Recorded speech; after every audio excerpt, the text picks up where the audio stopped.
सच्चे परमेश्वर। हालेलुया। सरकार प्रभु यीशु मसीह की जय।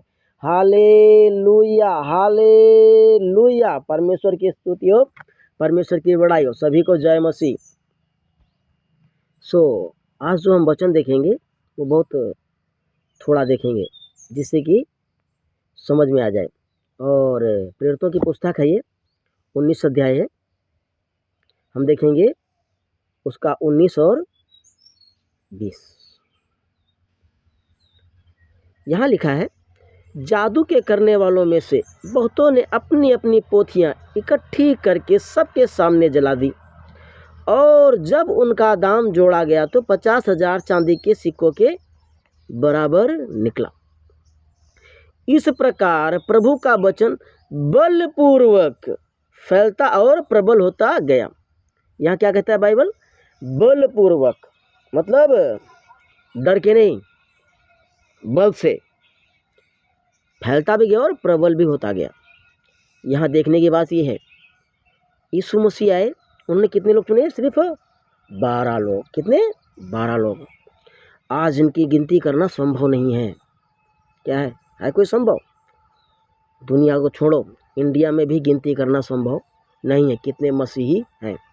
अगर गिनती किया जाए ना तो बाकी सब गायब, सिर्फ मसीही ही नज़र आएंगे। बहुत से धर्मगुरु ऐसी ऐसी बातें बोलते हैं जो इंसान की समझ में ही ना आए।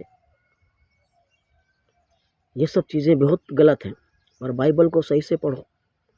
जिन लोगों ने इस बाइबल से टकराया वो खुद इसी बाइबल का प्रचार किए। ये इसका इतिहास है।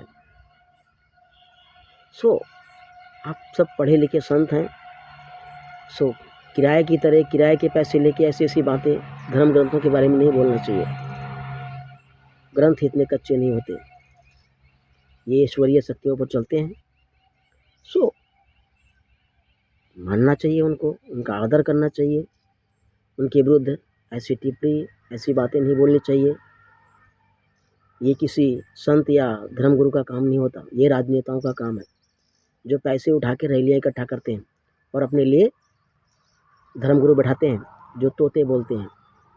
भाई, मेरा एक RW रजिस्टर्ड है जिसका नाम है FNG residence welfare association, Punjabi Basti Baljit नगर। बहुत से नेताओं को मैं देखा है और बहुत से बाबा पंडितों को जानता हूँ। दूसरा एक फोरम भी रजिस्टर्ड है, Sai international forum registered, Punjabi Basti Baljit नगर। तीसरा ये है कि मैं खुद बचपन से लेके पहली, दूसरी, तीसरी आश्रम में पढ़ाई किया, और मैं जानता हूँ साधु संत क्या होते हैं और राजनीति क्या है। और मेरा बचपन पूरा राजनीति में गुजरा है। मेरे पिता स्टार प्रचारक थे कांग्रेस के ज़माने में। चले कांग्रेसी जवाना, मर्दवन का मारे जनाना। ये सब राजनीति की दुनिया को बोल के समाज को गुमराह करना अच्छी बात नहीं है। किराए पर पैसा लेके फालतू बातें करना, ये सब ख़त्म नहीं हो सकता। ये सब चीज़ों को बोलने से समाज गलत दिशा में जाता है, लोग बहक जाते हैं, उनको समझ नहीं होती हम क्या करें, किस दिशा में जाएं।